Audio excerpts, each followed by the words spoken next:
I've tried to come to grips with life as I was a student. I joined work at the age of 22. I started in New York with, at that time, the biggest bank in the world, Citibank. And I stayed with them for more than 25 years. The one thing they taught me in business school, in finance, and I was the #1 student, I'm not saying that to brag, but I was the #1 student in finance, was your job as a CEO is to maximize shareholders' value. Your job as a CFO is to make sure the CEO maximizes shareholder value. And when you maximize something, you get into mathematics. You start to look at present values and future values and interest rates and discounted cash flow methods and all of these things, numbers that are supposed to maximize the present value, the shareholder's value. Well, all of these very smart people have destroyed the entire value system that we know. So what went wrong? All of them had MBAs from Wharton, Harvard, Yale, MIT. They knew math like you know the name of your brothers, sisters. What went wrong? How could they destroy the entire value system instead of maximizing it? Well, it's very simple. They didn't understand value. Their concept of value was basically purely mathematics, and they forgot about ethics almost entirely. Maximizing shareholder value has had no component of ethics, of the ecosystem, of life itself. What is the present value of somebody that will be born in 1,000 years from now? In mathematics, he is worth nothing. But in reality, that somebody could be me and you, because 1,000 years ago, somebody could have asked the same question. So the present value and the future value are equal in ethics. What you do today matters, and what you do in 1,000 years matters. So everything you do matters. You cannot just look at the present value from a purely mathematical perspective, because that is totally irresponsible. And we see the outcome right now around the world. The outcome is devastating. What do we mean by ethics? Well, I'm not a teacher of ethics. I am still a student like you trying to understand ethics. But I do know one thing, that we all have values. And we have to understand what those values are. And we have to define them for ourselves. And we have to apply them in our day-to-day life.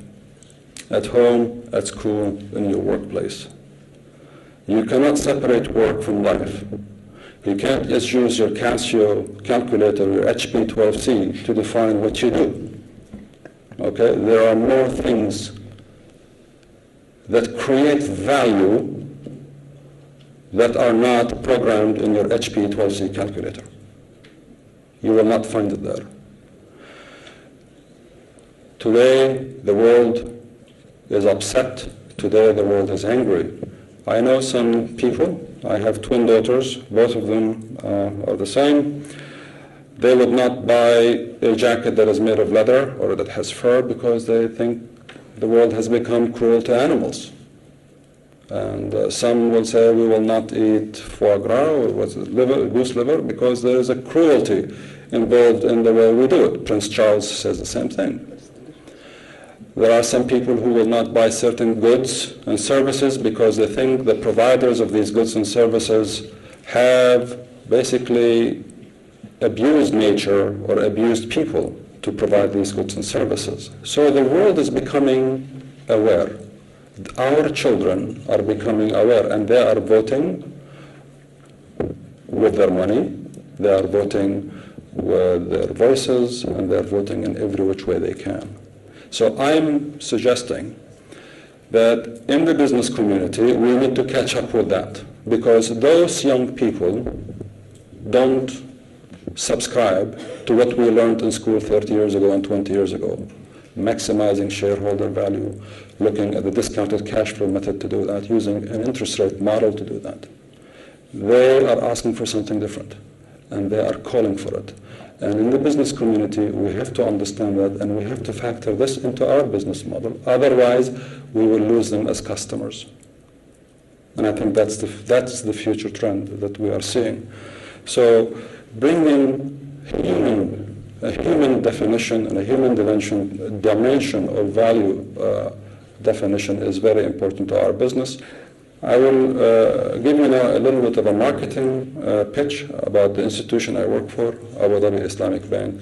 In Abu Dhabi Islamic Bank, we have focused on our ethics as a value proposition, on our values quite a lot. We've given this a lot of thinking because of what's happened around the world.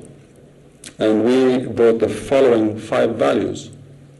This is my initiative in the bank to bring a set of ethics based on values in the bank so that the people in the bank, the employees, start to put that in our service, in our culture, in our product offering, so that we meet the demand that's out there from our customers, the demand for ethics in what they buy and what they use. So we have introduced sensibility.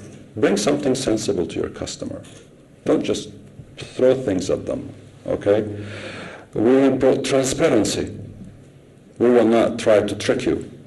When we give you something, there is nothing hidden in the fine print. It's all in front of you. What you see is what you get. These are simple things. I think your grandmother and mine taught us that. There's no rocket science here. We have brought in the concept of mutual benefit as a third value. And the mutual benefit really means that if it is good for you as a customer and it's good for us, we will do it. But we start with you. And if we think, based on our best efforts, we could be wrong, but based on our best efforts, ijtihadna, if we think it's not good for you, we will not do it, even if it's very profitable. So the mutual benefit is an important value, not how profitable the product is for us. Okay.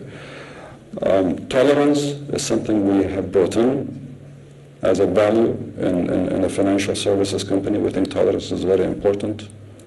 I don't mean by tolerance of gender and nationalities in the workplace. We take that for granted. We're supposed to do it. Saying tolerant with the customer. We finance people. We give them, they could lose their jobs. Something could happen. We have to be tolerant. We have to live with them through crisis and make sure that they are able to stand up on their feet again. Okay? And we're Sharia inspired. We are inspired by the Sharia principles. The values I have described to you right now are taken all from the Sharia, from the Quran. None of this is man-made. These are eternal. We say they have timeless value. And a timeless value means that the present value and the future value are equal, which means interest rate is equal to 0 in this concept.